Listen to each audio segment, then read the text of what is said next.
All right. I know it's early and it's Saturday morning, so some of you are maybe out and about with the family. Possibly you're over at your LGS getting ready to play some games right now. But we've got 2 new patrons who have signed up in the last few days. So I need to make sure that we get their grab bags filled out and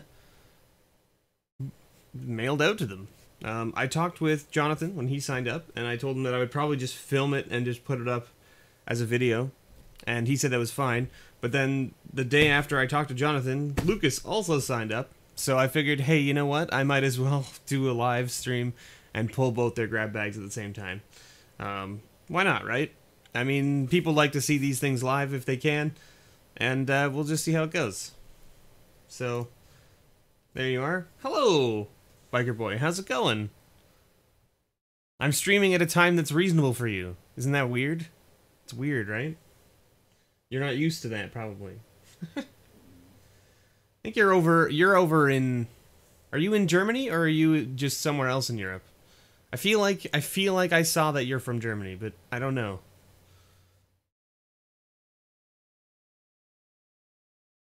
I'm doing well, thank you. I'm doing well. You can see there's a bit of a delay. There's a bit of a delay. So I think your yeah was to me streaming at your time.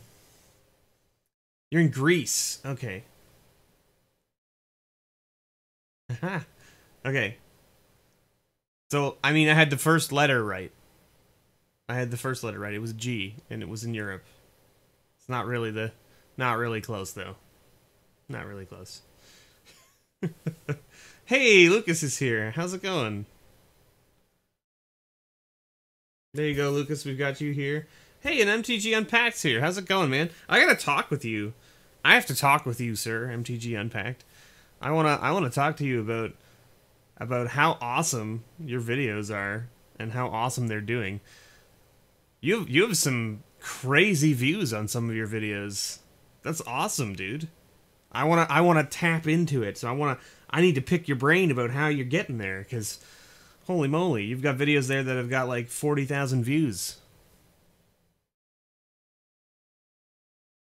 I need to know what the deal is.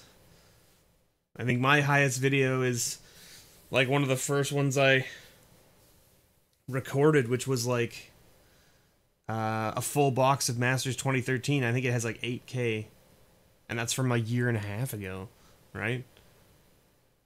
I need to know what's up. Did you change something? Did you do something different? Are you promoting somewhere that I don't know about and that I need to start promoting? I don't know. I don't like my problem is that I don't promote my channel at all. Like outside. Like I film here to YouTube and I just don't do any promotion at all. Like I don't really I use Twitter, but I use it very barely. Like I mean like I promote other people on Twitter, and my Twitter automatically posts when I post videos, but I don't really use it outside of that. You know what I mean? And then I don't use Facebook at all, which I probably should start doing, but I don't. And yeah, you know how it goes. 20K, okay. So maybe I just read the number wrong. But still, 20K is pretty awesome. Like, that's crazy.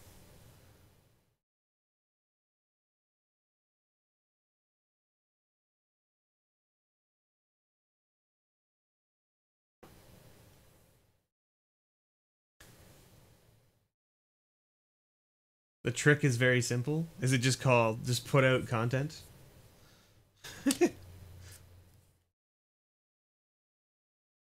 Alright, Lucas, since you're here, we'll pick yours first. Since I know you got people coming over.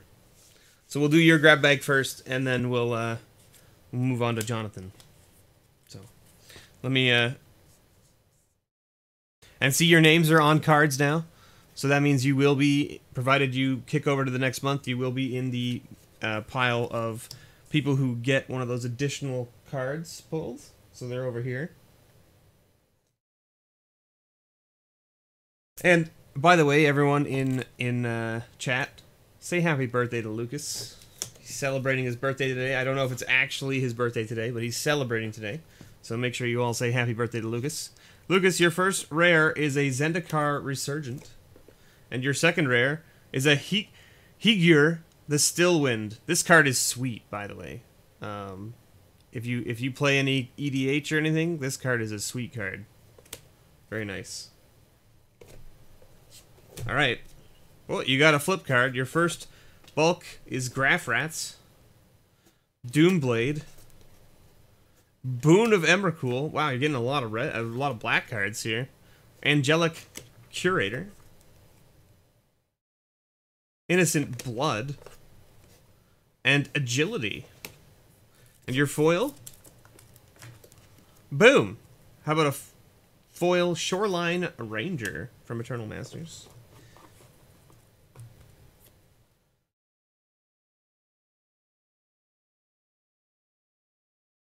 Interesting. Interesting, Unpacked. It's interesting. So, I mean, like, that means I'm gonna have to, like, really force it, then. I'm gonna have to force it and change my scheduling and stuff. So your common or uncommon with $1 or more is an Essence Warden, which is a very good card as well.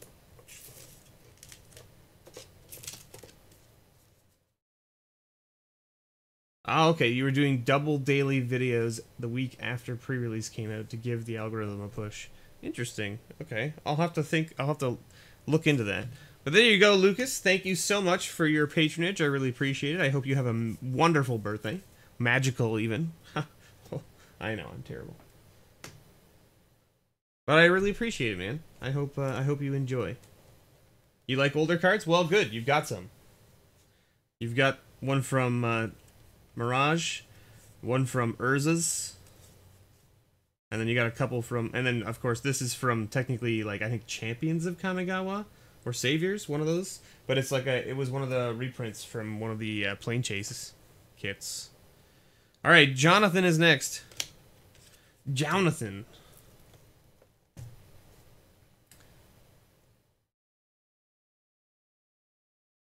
Hey, Tony, how's it going? Alright, Jonathan's walking away with a Ghastly Conscription. You guys all know that I've opened a whole pile of those. And a Scatter to the Winds. Wow. Yeah, but I mean, like, that's... You know, even just getting that bump is still pretty sweet. Unpacked. Praise Vengeance. Press into Service. Evolving Wilds. Who doesn't like an Evolving Wilds? I'm going to pull you another card because no one really likes lands, but Evolving Wilds is not at least a playable card. And you get a Tel Jalid Chosen. A Warped Landscape, which is another land, but at least this land is like a sack and search thing. Goblin Vandal. Dragon Scarred Bear, and we'll give you one more because of the land, and you get a Visions of Brutality. So there you go, Jonathan. I apologize that you got some lands out of there, but boom. How do we still have grab bags? Tony, we have 2 new patrons who've joined in the last week, so I'm filming their grab bags now. Boom! Foil Bonded Construct. And your common or uncommon with $1 or more is Molten Rain. There it is. So there you go, Jonathan. Thank you so much for your patronage. Thank you for joining. I really appreciate it. So there you have it, folks. That's it. Just those 2 grab bags. And we're all done for the grab bags now. Thank you, Lucas, and thank you, Jonathan, for joining. I really appreciate it. I hope you guys enjoy your grab bags. And good luck next month. If you stick around, you might get one of those spicy extra pulls. Lots of spicy extra pulls in there. So what is this? Okay, let me catch up with chat here. You passed 200k views and 1 million watch hours. That's pretty sweet. But listen, I can go take a look at my stuff too. I don't know what my... I'm not quite there, but I'm close. So I'm at 161,000 views. And total watch hours? I don't know. Because what are you saying? You're 1 million watch hours? Let me see if I can pull up my analytics. I'm nowhere near 1 million watch hours, I don't think, but I can see. Let's see. Are you saying 1 million watch hours or watch minutes? I'm curious. Am I going to play MTG Arena? I mean, like, I do. I play MTG Arena on Mondays, Lucas. On Twitch.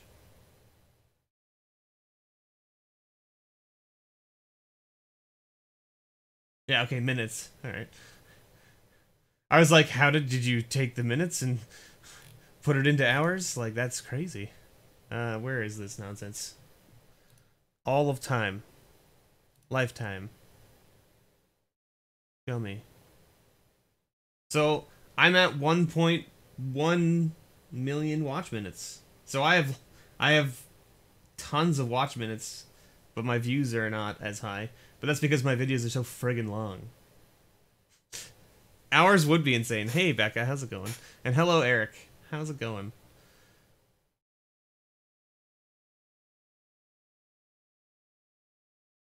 Hours would be absolutely insane, I agree.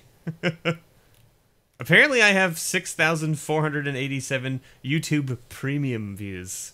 I don't know what that means. What does this mean? Tell me more information about this. What? Are these people that have YouTube premium and they're watching my videos? Is that what this means? Yeah, absolutely, Eric. Absolutely. Yeah, like my average watch time, I think, if I look at it in the last, well, let's say the last 28 days, which is what it normally tells you. My average watch time? Where is it? Where does it say? Yeah, my average view duration is somewhere between 6 to 10 minutes, it looks like. Somewhere in that range. So that's not bad. Just like me, they watch a max of 1.5 minutes of every video. Watch time is king, yeah. You're absolutely right, Unpacked, for sure. Like, if you don't have the watch time, people aren't watching your videos, right? I think it says it somewhere, doesn't it? Like, what your actual average is? Because I'm just, like, sort of basing it off of what I see there. Where does it say? Man, I'm such a noob. Like, look at this. I've been doing YouTube for like a year and I have no idea where to find this information.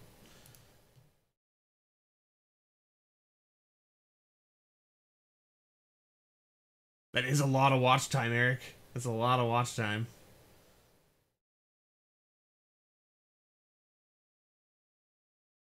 How do I find? Show me average. I don't know where to find this. Daily. Show growth, no. I don't know how to find this. It says it somewhere. I know it does because I've seen it. I just don't know where. Is it on my phone, perhaps? Maybe it's on my phone.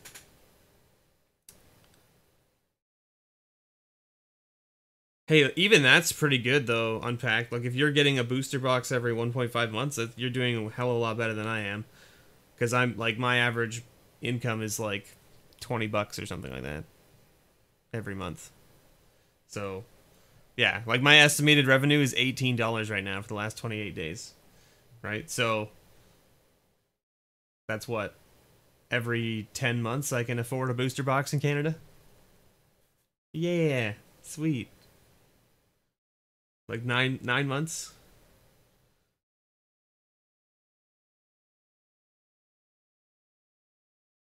So I mean, like 1.5 is very good. If you're getting that much, that means that you're making over 100 every couple of months, which is good, right? That's sweet.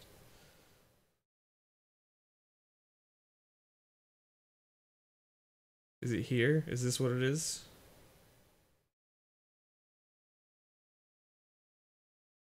No, this isn't it.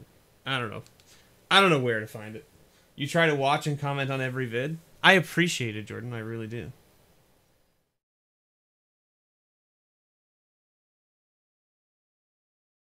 You can't go to the store with the link under the live. Oh, yeah, the store is definitely down right now, Lucas. I explained it in the last Patron grab bag video. I've been having some major issues. In fact, actually, the company that I went with, like, they did the thing, right? That they always do. Is like they tell you their product does everything you want it to do. The salesman sold it to me, right? That's what it comes down to. And it sounded great. And then they sent me an email today about, like, here's all the things that we know are wrong with our system and that we're trying to fix. And I'm like, none of this was mentioned when I was signing up. Had I known that you guys were having all these problems, I wouldn't have signed up with you, probably.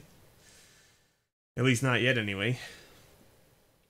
Because the problem I had was I don't have the time to manage the prices on the website manually.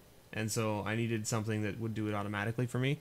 And that's what this new system that I signed up for would do. But I've run into like so many problems that I can't get it working. And I mean, like, I can get it working. I can get it working now. I just haven't had the time to look into it yet. Yeah, that's true. Unpacked. Yeah, like those videos where you have like because like you have a couple videos in the last like 2-3 weeks that have like 8-9 views each, or like 8-9K views each, right? Which is pretty awesome. Hey, you know, Eric, it happens. What can you do, right? I mean, that's the world of IT, right? I mean, I work in IT, so I know exactly how this works, right? It's right. It's a matter of, you know, the product doesn't necessarily do all the things that the customer wants it to do, but you know that it's capable of doing it, so you tell them, yeah, we can totally do those things. And then the customer comes along and goes, it doesn't do any of the things I wanted it to do. Mm-hmm. Right? And that's not true, because what I have seen, like when I got it almost up and running, it does actually do the things that I want it to do, which is to manage the prices automatically. It uploads all the pictures and stuff automatically. Like it manages the background stuff of managing a shop where you have to have like your product images and names and descriptions and all that stuff. Like it does all that by itself on its own without me having to do it manually. And then I just say, hey, I have it, right? That is correct, Unpacked. That's correct. It's not. We're definitely not making it rich off of YouTube. We're definitely not even breaking even. But that's okay.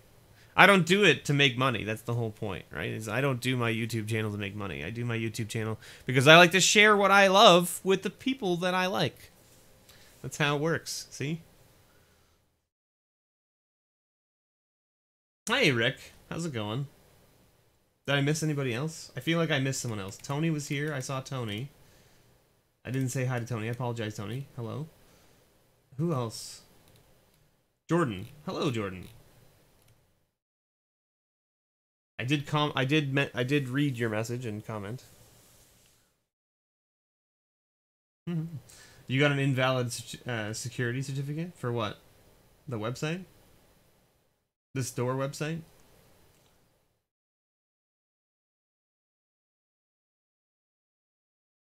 Hey, Alphonse, how's it going? Oh, you're having a blast with goblins. Nice. Yeah, I definitely have been playing a bunch of Arena myself. So if you don't know, Twitch has an overlay. So if you're not following me on Twitch, you should definitely check it out. If you can, at least come out on Mondays, because Mondays I do MTG Arena on Twitch, guaranteed. There's no ands, ifs, or buts. I've started doing Magic Mondays on Twitch, where I play only Arena and I play live. And what I've been doing and what I've been really enjoying is chat drafts, which is essentially allows everybody who's on Twitch on their website, if you're not watching through the app or on your tablet or your phone or whatever, if you're actually at a computer and you're watching Twitch on a browser, you can actually click on the card that you want me to pick and you can vote, and I can see the votes in real time on my side. And then basically what I've been doing is like I've been letting chat decide what cards for me to draft, right? And it's actually been fun. It's been a lot of fun. Sometimes you get people that are like just mad trolling you, and sometimes you get people who are actually like there to like try and make you have the best deck, which is actually a lot of fun. I didn't manage to finish, but we did a sweet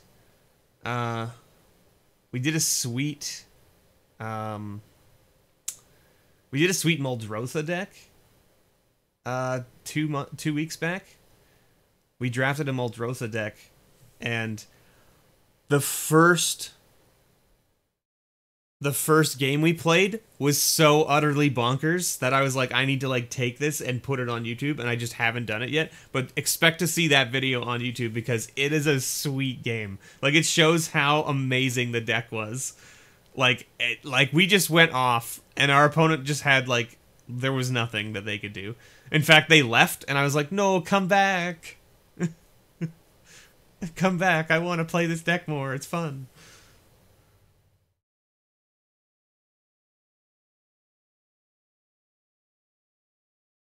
Ah, yeah, Eric. Yeah, go check him out for sure, Eric. There's a lot of people here. So I mean, Eric, you probably know Unpacked already. You probably know Biker Boy. If you don't know, there's also MTG Viking, who's a big. He's been a patron of mine for a long time. He also has another channel. There's MTG Costa, or Costa MTG, who hangs around. He's a patron of mine who's been around for a long time. Hey Gage, how's it going?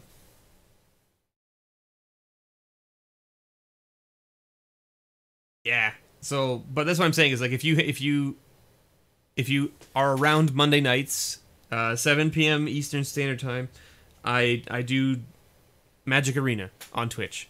And if you've never been to Twitch, it's not hard to do. You don't even have to have an account. You don't even have to make a Twitch account to watch. You can come watch. You won't be able to chat, but you can at least come and watch. And it's a great time. It's a solid time.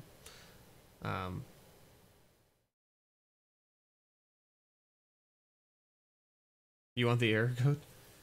And this is the error code that you're getting from my website? I probably already know about it, Biker Boy. It's the security certificate update error, right? I'm pretty sure, if that's what you're talking about.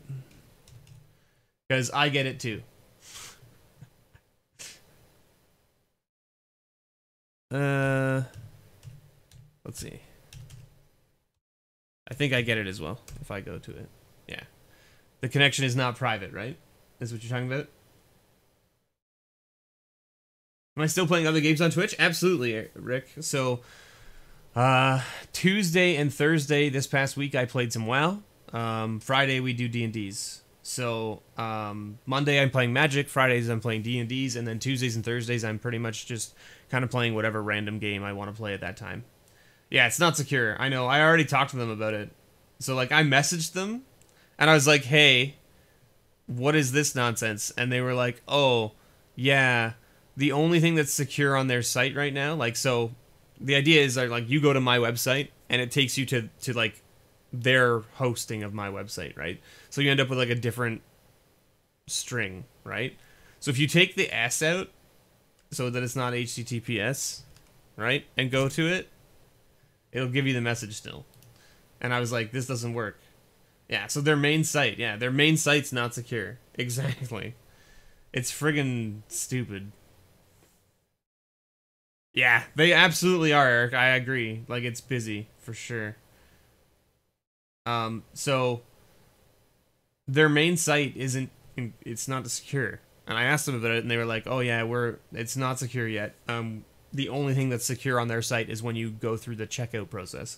So if you go through the cart and then check out, that's secure. They've got the certificates for that. They're working on getting the rest of it secure, and I'm like, it's not that hard. Like, I work in IT.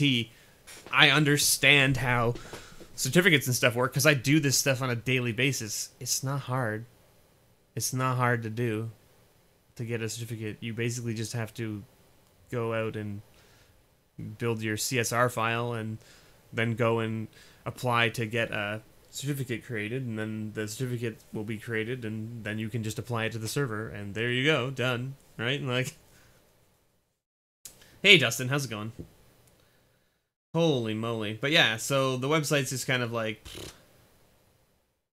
yeah, exactly, you can do it with a mouse click. It's pretty bad. It's pretty bad that their site is not secure. But hey,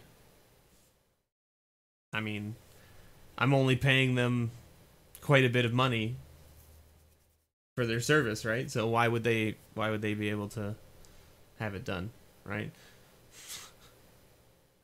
Like, just absolutely crazy. Like, and this is like sort of like all of these things kind of rolled up have just made it so that I'm just like, I don't have any drive. I don't have any drive to fix it because there's been one problem after another, and I'm just like, man, why can't it just work? Why can't it just work? It just needs to work. I just want it to work. And I went through all of the steps to get it all set up.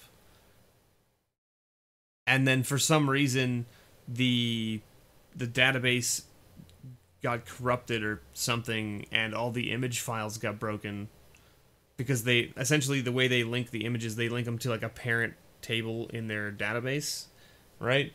And like, I guess that link got corrupted or messed up or something, and like it just they were like, oh well, we have to rebuild your entire database. So they blew away all of my settings and all of my configuration, so I have to do it all over again. And I'm just like, it took me days. It took me days to get all of this stuff set up because I had to go through all of the videos and instructions of how to do it all and blah blah blah. And I'm like, I'm gonna have to do that all again. I don't remember how to do any of it, right? I just followed the instructions.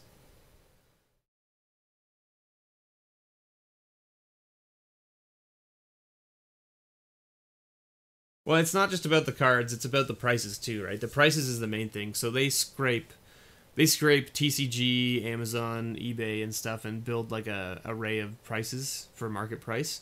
And then you can choose whether you want to use that market price or whether you want to like discount it or increase it or whatever. And it does all that automatically, so you can just set it so that it just does it every day, which is pretty nice. Whereas, like, before, the way I was working is I had a database, I was putting my cards in, and I had to go through and basically manually search every card and update them. Because I'm not a wizard. I'm not a wizard when it comes to development. Like, I'm not a developer. I'm definitely not a developer. Nor will I ever be a developer, and I don't plan to be a developer.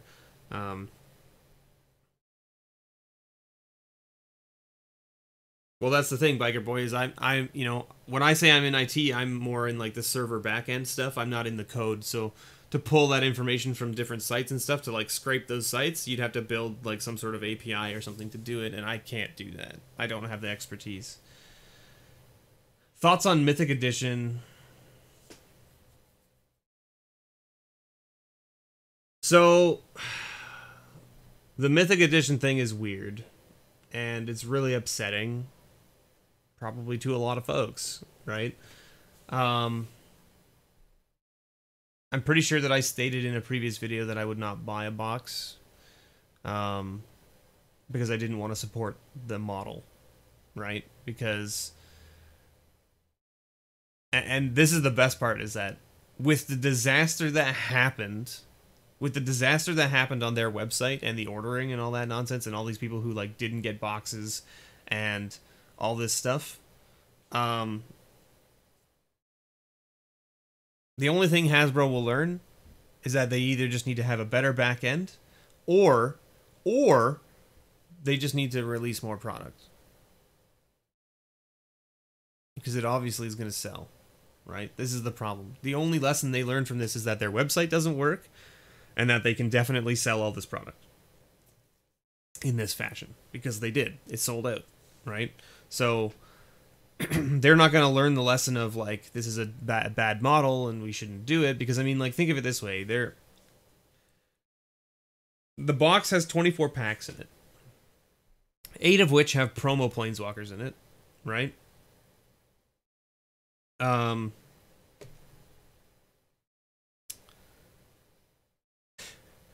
8 of which have promo planeswalkers in it.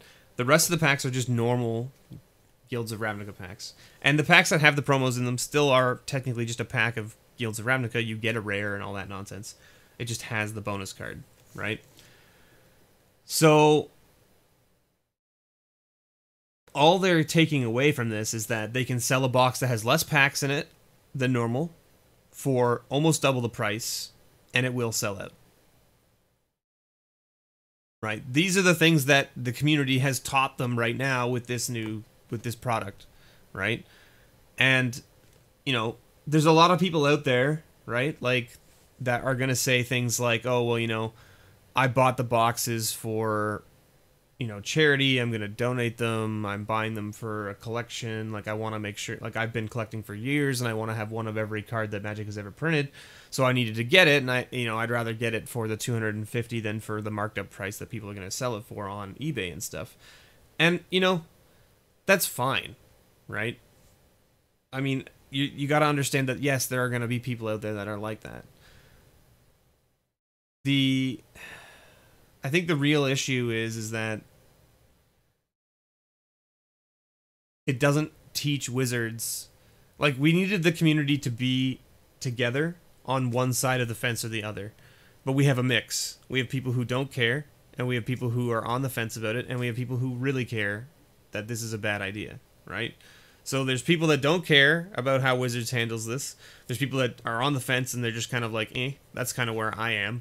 And then they have people who are like strongly against Wizards doing this, right?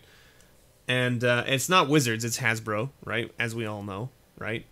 But I don't know. It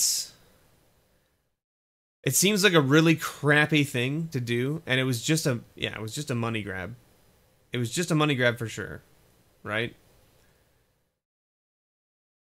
So Rick, this is the point, is like, so if they had done it like all the other masterpieces, they would have sold way more boxes of this set. Way more. Absolutely way more, right? Absolutely. They would have sold way more base boxes than they did. Here's the difference. Selling whatever volume they had of these other mythic boxes at double the price probably nets them more profit because they're not going through the distributor, through the LGS, blah, blah, blah. So in their mind, in a business perspective, this is a better model for them to get those masterpieces out into the wild, right? If they had put them into the random packs, it would have been a service to the players and the fans and the LGSs. By doing it this way, it's a service to themselves. And that's the difference, right?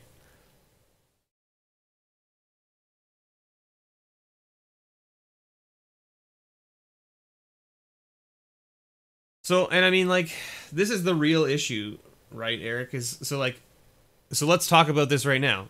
I'm being a hypocrite because did I buy a box? Of course I fucking bought a box because those cards are not available anywhere else. In fact, I tried to buy 2 boxes, and you know why I tried to buy 2 boxes? Because I wanted to put those Planeswalkers into the Patron pile. I wanted to put them into the Patron pile. Okay? But I couldn't get them. I couldn't get them. Right? The website just blew up like it should have, right? Like it did. And I didn't get them. So, you know, what can you do, right? And this is the thing, is like, it's a hypocrite, right? I'm being a hypocrite right now because I was saying, you know, I wouldn't buy a box, but then I did, right? I should say I tried to buy the boxes, right? Yeah, this is exactly it, Biker Boy. They already failed with master sets. Did they learn? Maybe. Did they make a shit load of cash? They did. That's what matters in the end, yeah. All that matters to them in the end is the dollar signs, right? They don't care about anything else. So,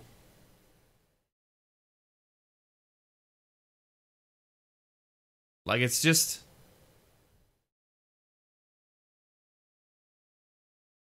Well, I mean, like, I like the master sets. I don't mind them. Like, some of the newer master sets, not as great as previous master sets, but they're still not bad, right? And they definitely put reprints out into the world that are desperately needed, right? This is the thing, is like, some of those, like, iconic masters and Masters 25 and that kind of stuff, they did reprints of cards that hadn't seen reprints in years, right?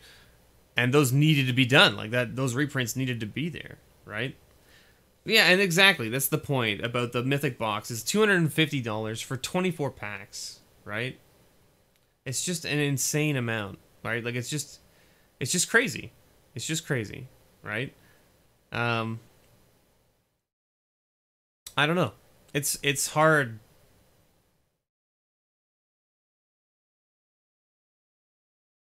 Yeah, all right. Have a good birthday party, Lucas. Enjoy your friends' company. Have some fun.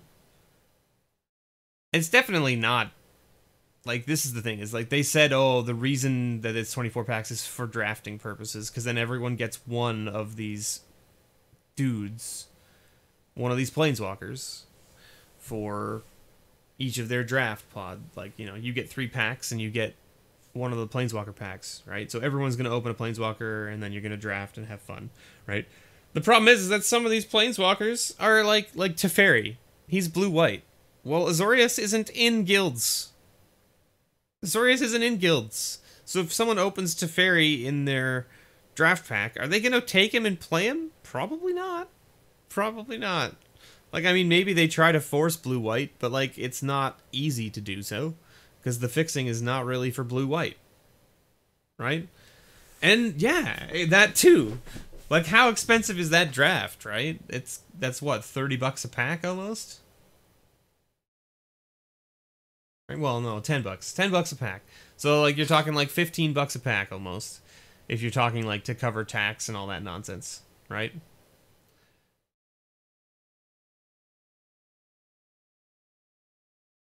Like, just...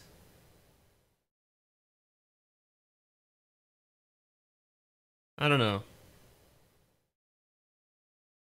Yeah, 24 packs and not 36. Like, why did they reduce to 24? They, like, just doesn't, like... I don't know. I have no idea. Right? So, if you guys want to see what's in the Mythic box, you can just go check out, I think Bad Boy posted a video of him opening one up. The fact that he already got one in the mail and everything is perplexing to me, since they had such a shitstorm on their website. I'm surprised anybody got their product in a timely fashion. Unless he paid some sort of, like, extreme amount of money to get one off eBay from somebody who already had it or something. I don't know. But, like, Jeebus. Like, I just don't know. I have no idea.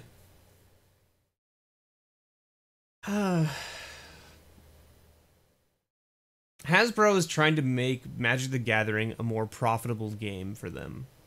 That's what's happening. Oh, MTG Unsealed has one for his too. I didn't see that yet. So, there you go. You could go check out MTG Unsealed as well. So, I mean, this is the thing, right? It's like...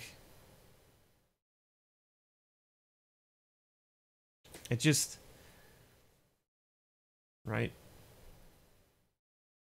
We're all part of the problem, right? And Hasbro capitalizes on that, right? And when I say we're all part of the problem, I don't necessarily mean you guys in chat specifically, but I just mean, like, the MTG community as a whole is part of the problem. And it's because we don't unite properly. Like, when Hasbro steps up and does this type of thing, we need to let them know that this is not okay, right? To treat their customers this way. But they don't see that, and they don't hear it, right? And, you know, it doesn't matter how much bitching and complaining people will do on the internet, on Twitter, on Facebook, on YouTube, right? About it. The Hasbro doesn't care, right? They don't care. In the end, they made their money, they printed their cards, they sold them all, and that's all that matters.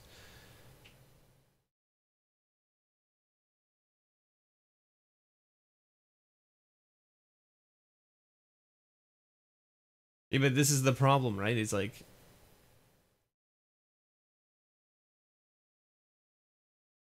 Yeah, they know we'll pay anyway, right? That's the point, right? It's like... My point is, Biker Boy, is that there are a lot of people out there that made them well aware by not spending money on their product. But there are also a lot of people out there that continue to spend money on their product. Because, I mean, I'm a core example of that, right? How much money do you think I've spent on MTG in the past year and a half? I'm going to tell you it's a lot. I mean, you can go back and watch my videos and you can calculate it. I'm sure it's a number that I don't want to hear, right? But the point is that there are always going to be people out there that are willing to spend that money. And even though we have, you know, exactly, so that when you have 1,000 Timmies out there that are going to buy the crap, it doesn't matter. That's my point.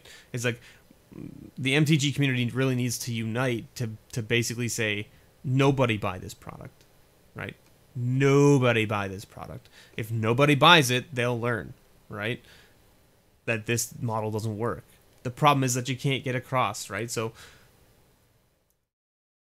no matter what you do, and this is the... So I had a conversation with Father Frodo when he was in town, and this is what sort of convinced me to buy a box or two of this set. He said, no matter what you do, those boxes are going to go. Even if you choose not to buy them, they're going to go. People are going to buy them, right? And then if you ever need or want those cards down the line, you're going to pay a mad premium for them because there was only a limited number printed, and those are technically legal cards because they're printed. They are legal in every format, or like the formats that they're technically legal in. So, like, you know, Teferi's legal in Standard and Teferi's legal in Modern, you know, and like the old Chandra and the old Elspeth are legal in Modern and stuff like that. Like, so, like, that stuff is still legal in formats that we play, right? Comes out to $9.99 US. That's about right, Rick. That's about right. Exactly, Biker Boy. That's the point, right? It's like someone will, like, even if no MTG player out there buys the box from Hasbro, right? The people who are flipping the boxes will buy them. And so Hasbro will still make the money, and they don't care what happens with the secondary market, right? They never have. Like, Wizards has never cared about the secondary market. They don't, I mean, they make the reserve list, right? And they say, oh, that's us caring about the secondary market. But then they've done nothing since then to show that they care about the reserve. Like, they've maintained the reserve list, but they haven't added anything to it, right? Maybe they've added a few things, but not many, right? But, like, the point is that they've done nothing else to show any support to the secondary market or show that they have any concern over the secondary market at all, right?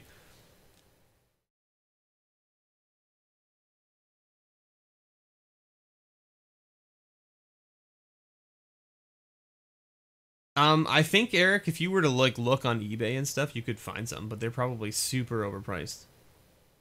No. Yeah.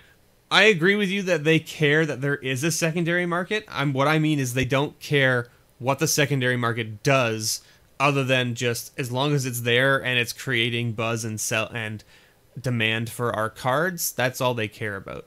But they don't do anything to essentially affect or impact the secondary market in any way, right? Like, they do the re-releases of cards that need to be reprinted. I doubt that that decision is made by looking at the prices of those cards in the secondary market and being like, this is like way too overpriced. It needs to come down, so we need to reprint it, right? Like, they don't look at that.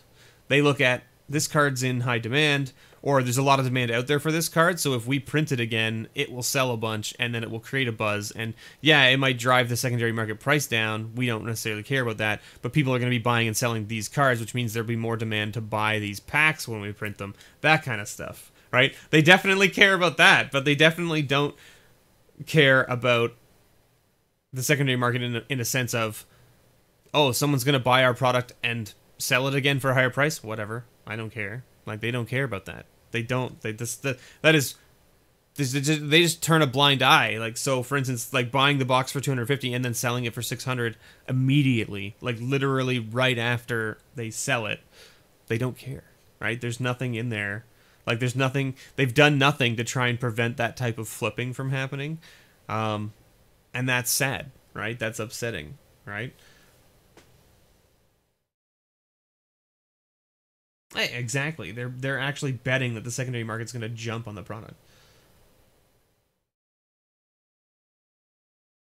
Yeah, and so this is what I was saying. Is like, when I was talking with Father Frodo, he made that point too, Eric. He's like, he said, you know, the there's 3 or 4 core planeswalkers in there that are going to be worth almost the price of the box if you were to sell them individually.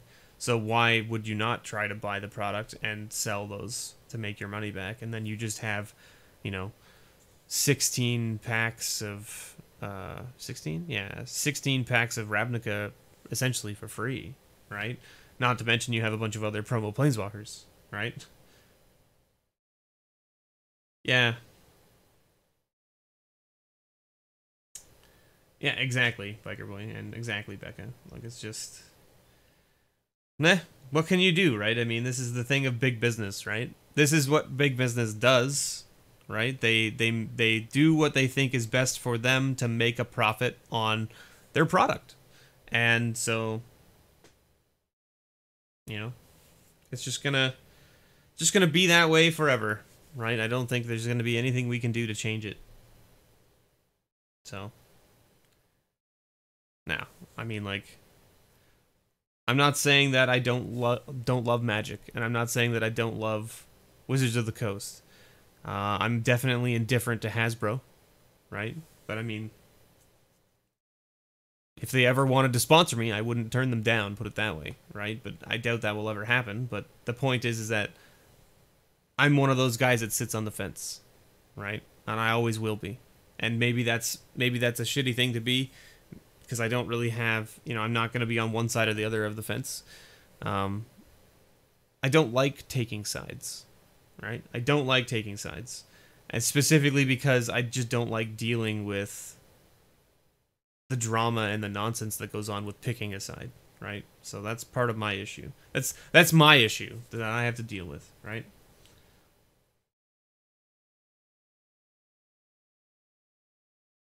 Yeah, you'll research the cards you need and find a replacement. Yeah. Yeah. You can ignore its existence and all that. For us filthy kitchen table casuals, we just proxy. That is correct. Just proxy that shit. Or you go out and buy the fakes because whatever, right? If you're only playing at the kitchen table, what does it matter whether your cards are fake or not? As long as they look pretty. Right? And as long as they're still technically illegal, like, or I should say, as long as the card is not changed in any way that it doesn't make the card function the way that it's supposed to function. Do you know what I mean? Like, if Black Lotus gave you 5 mana, right, instead of 3 or something nonsense, right? Obviously, people wouldn't want you playing that at kitchen table, right?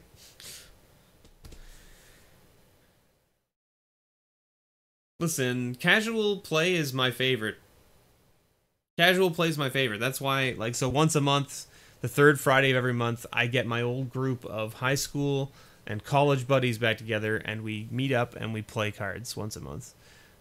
Because it's a good group of people, and we have a lot of fun, and we just play whatever. Like, people bring decks that are just, like, super broken. They might have a bunch of banned cards in them. They might have a bunch of restricted cards. It doesn't matter. We just play. Who cares, right? And then the someone will bring out their deck and they'll play, and we're like, are you playing that card? Are you serious right now? Like, that card is just not, it's not legal in any format, and you're playing 4 copies of it. Yeah. All right. Okay, well, next game I'm bringing out my other deck that will deal with this nonsense. So, get ready. The Sharpie says that this forest is a lotus. What?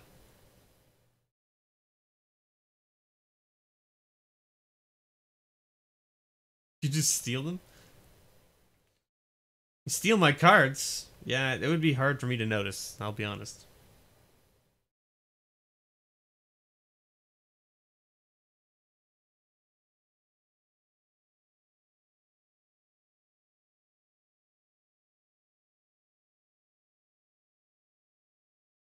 Last night someone had a Maze of Ith, a $15 card. You pulled out your 50-cent card and destroyed it. How did that feel?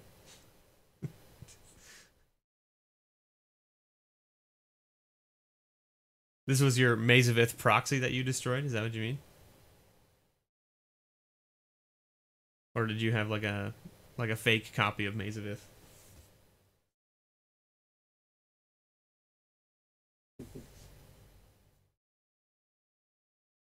Strip mine?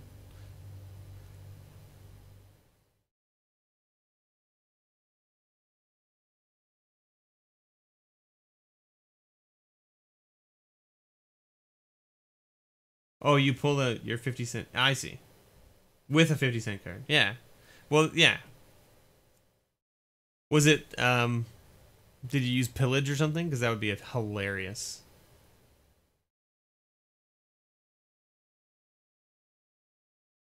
Good old pillage. It's a nice land you have there. Too bad it's dead now.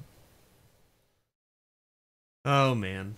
This is why, I guess this is why the EDH format is so fun, right? Because you can literally build a deck out of like a bunch of just jank cards and still have fun playing it, right? You don't need to have a combo or anything like that. You can just play like one-off cards that people will not be expecting, and you can just go in and murder a bunch of things that they're not expecting you to do.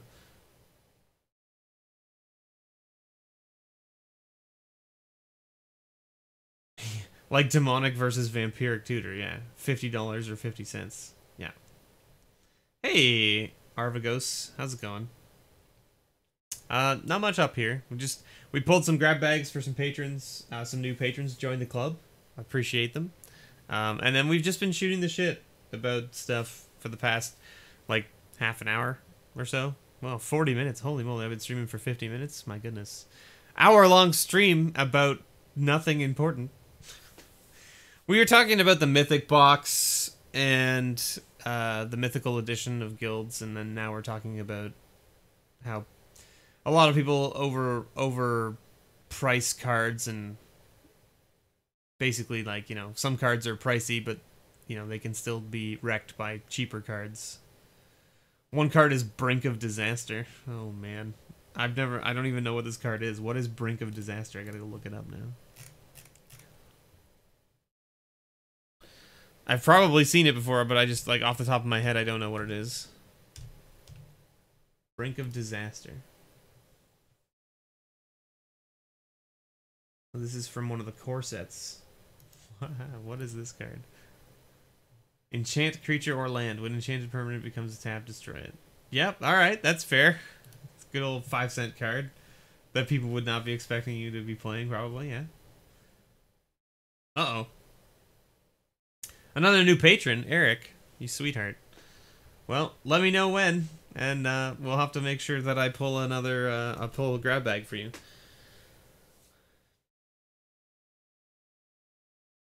Evil Presence is fun. The other is Evil Presence. I gotta look that one up too.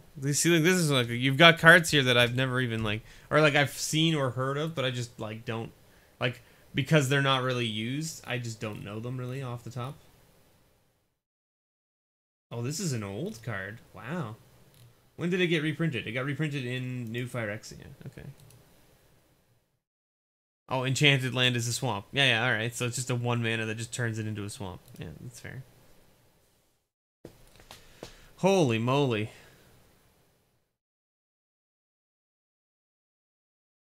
I mean, yeah. Arvagos, the mythical thing is... It's a disaster unto itself. It's a disaster unto itself. Like, it definitely is just, like, the price of the box is too high, the availability of the box is too low, like, they just... Many, many things wrong with it. Yeah, just check your video about your filth EDH deck. Alright. I am sub to you. Listen, I don't watch anybody's videos. You can even ask Unpacked.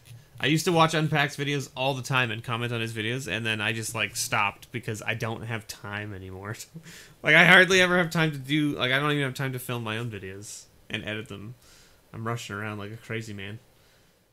There's a reason I call it filth? Yeah. Okay, I get it. Some sweet, sweet black cards that are cheaper than 10 cents. And it's just like, that's a filthy card. Why are you even playing that? I watch everyone's videos. Yes, I know, Eric. You are like a stand-up member of our community. Like, you are like, holy moly. You go out and you do lots of work for us, and we really appreciate it. It's in the comment section. Oh, it's Orzhov. All right. Nice. Well, Biker Boy, you know. You need to keep your eyes open, because if any of you know Mr. Warlord Hank, which I'm sure some of you know him. If you don't know who Warlord Hank is, you can follow him on Twitter and you can sub to him on YouTube. But he puts together under a sub 1K playlist every Monday of a whole bunch of MTG creators that are under 1,000 subs, and we need to get them all there. So, you know, spread the love. It costs you only a few mouse clicks to go and sub to someone, right? Ideally, we would like you to watch their videos too, but I mean, hey, sometimes I can't. It doesn't work out. There's not enough hours in the day, really, sometimes.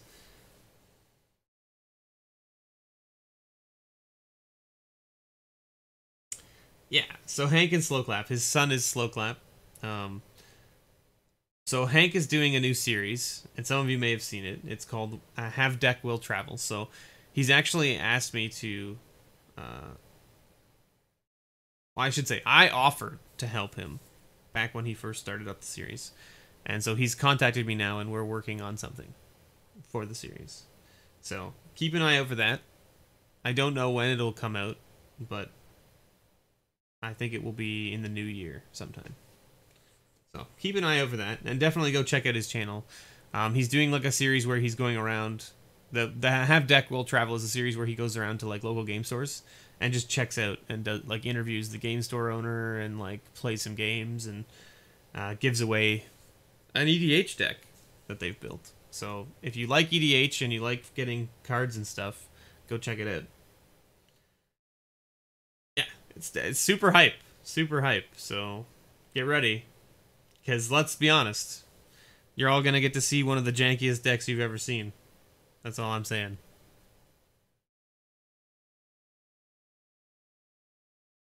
It's gonna be great though. I'm sure it'll be great.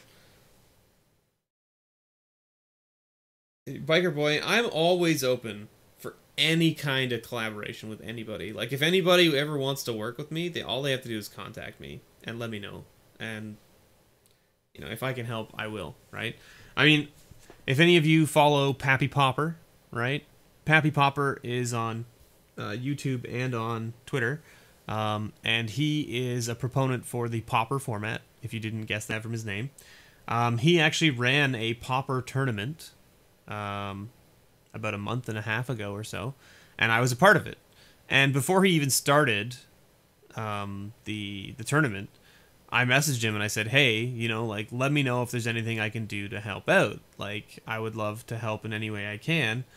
I mean, like, I don't have a lot of experience running tournaments and things like that, but, like, if you need anything from the aspect of, you know, if you want me to help with any prizing support for the tournament or anything like that, just let me know. And he was blown away by it, and he didn't know that I was willing to offer prizes. And I said, of course, why wouldn't I be, right? Like, I want to help support the community in any way I can. So if I have to do that by providing prize support for a tournament that someone in our community is running just as a fun tournament, sweet, right? So the prizing for that tournament was put in place before the tournament even started, and no one knew that there was even prizing because he didn't want to let anyone know, because he wanted it to be a fun tournament. And I totally agree with him, and it was. Everyone, I think, had a blast playing that tournament, and I think that a lot of them were probably surprised when they actually got something at the end for being, you know, first, second, third, fourth.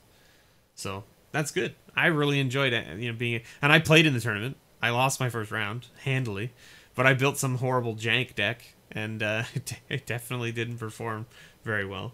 But that's okay. I have it recorded, and I haven't put it up on YouTube, but I have it recorded, and maybe one day I'll put it out if I can actually edit it properly, so that it's not, you know, just me sitting there being silent for several minutes while I think about how to play my deck.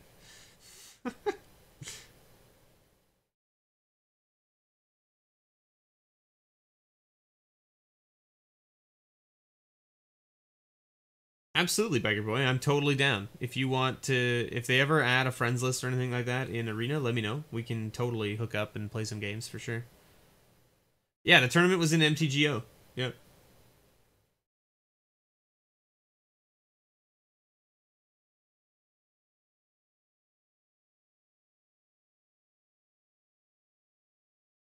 So, for any of you out there, if you're ever playing Arena, surprise, surprise, Eric's name is Eric Williamson.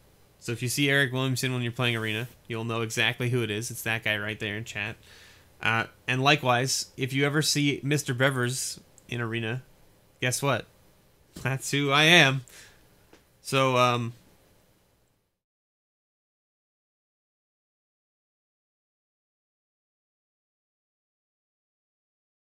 all I'll ask is that if you ever see me in Arena, if you ever come up against me as an opponent in Arena, say nice and then hello as your emotes. In that order. Nice and then hello. Right after each other, and I'll know that you're a viewer. I would appreciate it. You don't, and of course, you don't have to tell me, right? If you want to just beat my pants off and then brag about it on Twitter or whatever, go for it.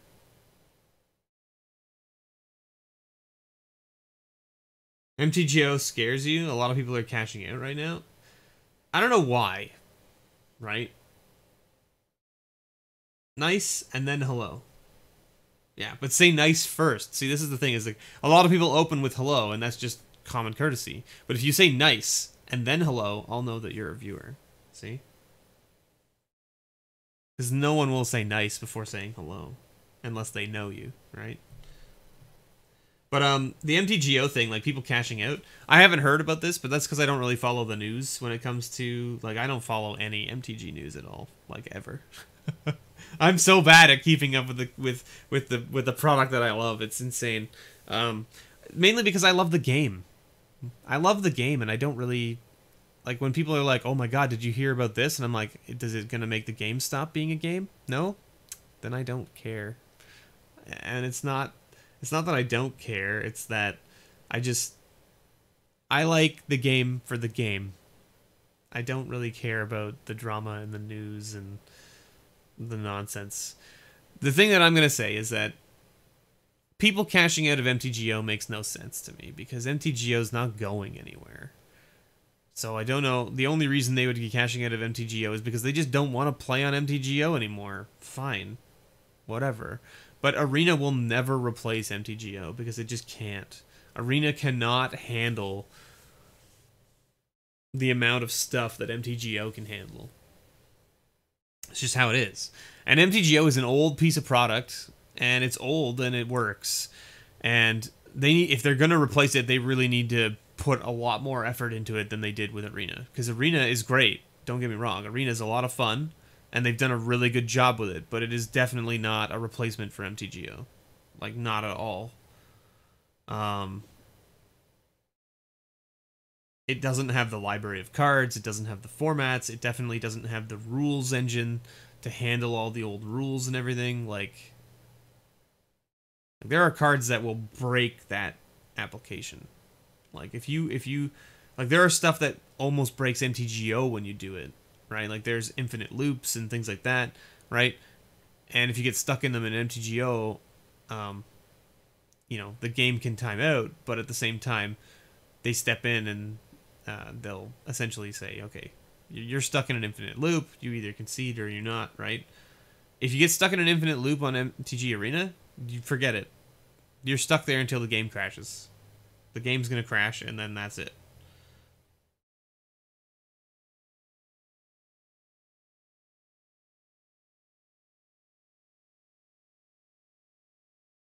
So, I mean, I think the idea here, Arvagos, is that, yes, they want to release it on every platform, right? They want to release it on mobile and Mac and PC and all that jazz, right? So, like, they want to have all of those things for the new system, right? So...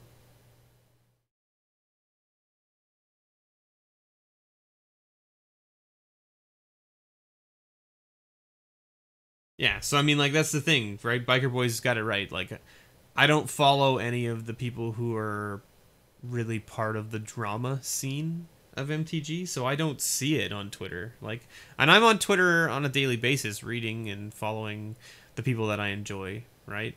But, like, I hardly ever see any of the drama that goes on, right? And let's be honest, I follow Wedge. I follow Wedge on Twitter. I don't really ever see any of the drama that goes on, and I know that there's a lot of drama that goes on around Wedge because there's a lot of people that hate him, right? So, yeah, wouldn't we all though? Man, I would love to play on the train commuting to and from work. If they release it on the phone, I will lose my train ride to MTG Arena. Like, that is the primo time for me to be playing it. Like, that would be it. I wouldn't need any other game on my phone. I would be playing Arena all the time.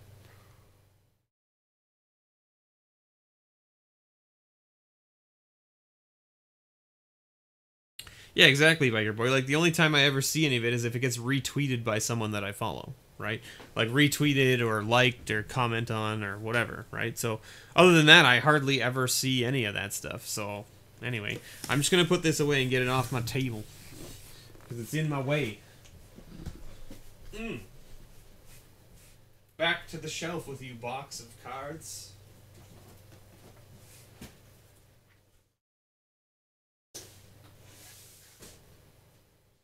There we are. Alright. Well, I've got a number of things I need to do today still, so we're going to have to wind down the stream here. I appreciate you all being here. You'll lose your job If Arena comes out for the phone, because he'll just be playing it at work all the time.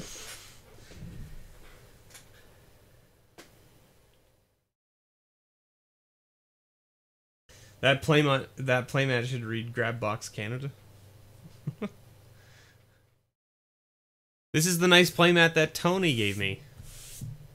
And then underneath it is my Emrakul, see? We were literally just here. When did that happen? Was it Monday? Monday, right? Not Grand Prix Seattle.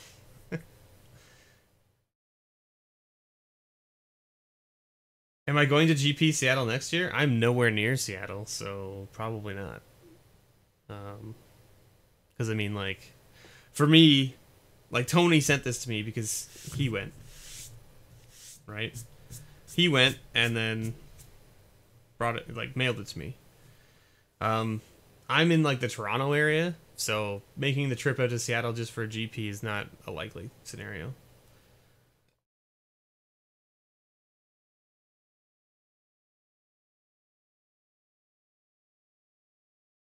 You know what, Biker Boy? I've actually never been to a GP.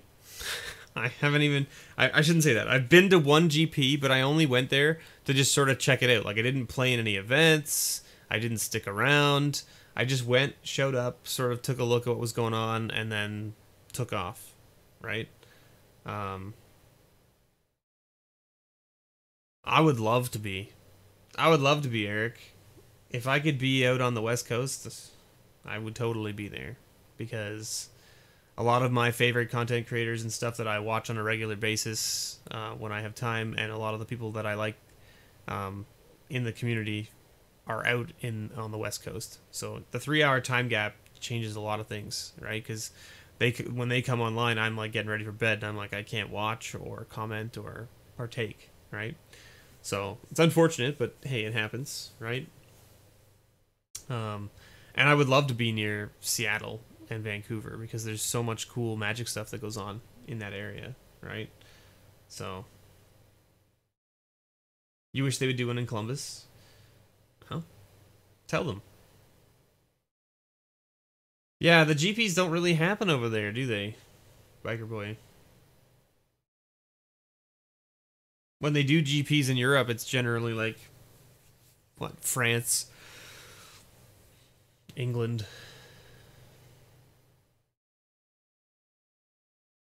Is that like, those are the two main ones, right? That they do over there? Maybe they do more, I don't know. I don't follow the competitive scene very much. Make sure these stay together. France, UK, etc., yeah.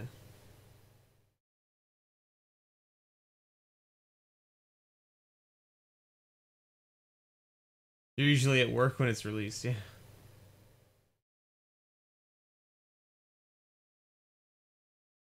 Yeah, no, I'm actually Toronto. I'm Toronto ways. So, like, you know, MTG Canuck, MTG Sickly, Ranch, the Card Sphere guys. Those guys are all in and around my area. Ooh, Kitchen Table Commander. I think he's in and around Toronto as well. I think. So, I mean, like, there's a bunch of us out here. I've actually never met any of them. I haven't asked to meet any of them, and I haven't tried to set up any sort of, like, you know, content creator meetups with them, but, like, that'd be cool if that would happen at some point. I wouldn't say no, that's for sure. But yeah, I mean, like, there's a lot of us out there. There's tons of us, right? So, I mean, there's always options. You can see how crappy my table is. Like, look at this. I'll move the playmat up this way. Look at this table. Look at it. It's like going brown. Good old IKEA tables. You guys know what I'm talking about. Nice, cheap tabletop that's flat. Big Commander game and film it. Well, listen. I mean, if they're willing, I'm willing, right? You want to go play today? So you should. Go play then. Is there anywhere for you to play today? Like in and around your area? I'm gonna zoom in the camera now. There you go.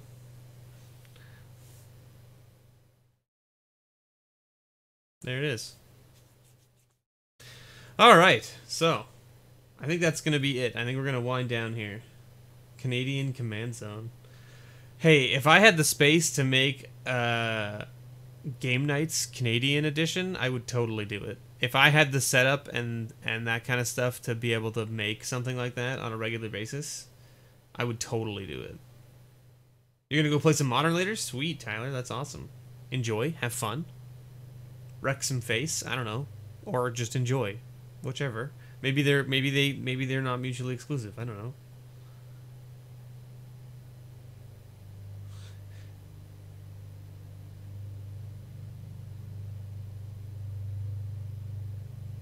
They won't let you, man. You'd kickstart that, man. Eric. Let me work on let me work on getting the editing process down for something like that first, because I don't want to make a Kickstarter for something like that without being able to put the effort and work in, right? You're gonna go storm off on some people? Nice.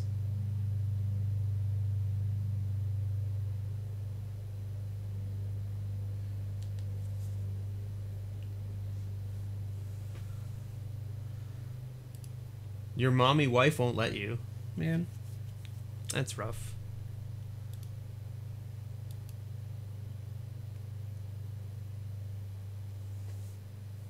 We got like, we need to like turn this. Oh, other way. There. Is that better?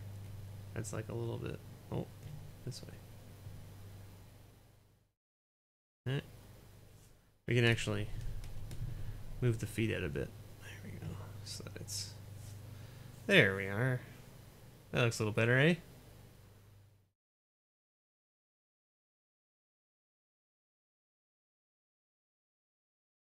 We'll get this ball rolling. You think I have the mic close to a speaker?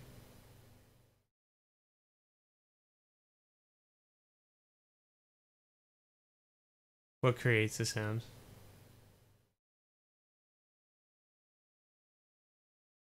The microphone is like...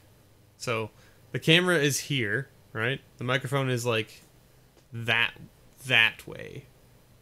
Up in the air. It's off the desk and it's like hanging. So... I mean, I can move it down, and then you guys can see it. See, there it is right there. Ooh, look at that microphone.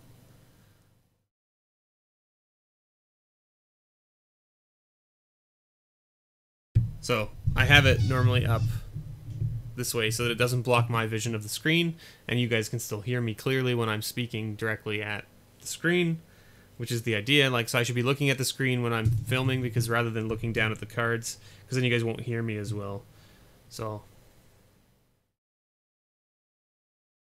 you were getting sound, like a popping sound or something? Like, was it this? This weird kind of like, because when I was moving the camera, the feet are made of plastic, so they kind of rub on the desk and make like a weird kind of like slipping sound. I don't know. Anyway, I'm gonna go mail these grab bags off. Thank you again to Lucas and Jonathon. Welcome to the Patreon Club. Those of you who are interested in the Patreon, there should be a link below. We're getting pretty close, if I'm not mistaken. Yeah, we're at 30 patrons now. Holy moly. You guys are amazing. I really appreciate it. At 50 patrons... At 50, so we're more than halfway there. At 50 patrons... There's going to be a monthly giveaway to one patron who's going to get a bundle of their choice from the current standard. So keep that in mind if you want to be in that possible grouping of people. Yeah, we're almost there. I mean, 20 is still quite a few people, but like, we're a lot closer than I thought we would ever be, to be completely honest with you. So I really appreciate all of you. I really do. Anyway, thank you so much for watching, everybody. I hope you all have a great Saturday. And make sure you check out my stream Monday night for some MTG Arena. My next video will be live on Monday for Masterpiece Mondays. Let's see if we can find that masterpiece. If you haven't left a comment on the previous week's video, you better get in there because I'm going to be making it. I'm going to be filming that video soon. So if your comment's not there before I film, you're not entered to win. Just keep that in mind.